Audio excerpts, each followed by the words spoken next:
Hello everyone, so today I'll tell you how to win solo versus squad matches easily in Free Fire. If you want to win squad matches, so you just have to select the character combination. So just open your preset and then open character. And here you just have to first select Orion because it's have an active skill which you can't get damage while you will rushing. So just equip it and then go back, and here you just have to select the other skill which is Caros. First you have to select Caros because it recover EP when it is not full, and when EP is full inflicts extra damage to enemy shield points and armor during.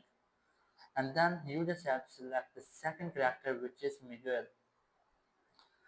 It is the old character of Free Fire, but it is always known for its EP.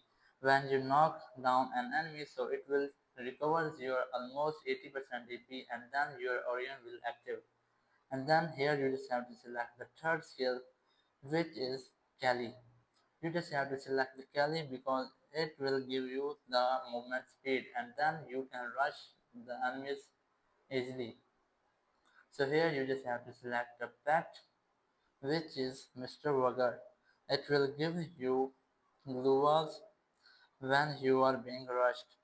So guys, thank you very much for watching the video. Until next video, bye bye.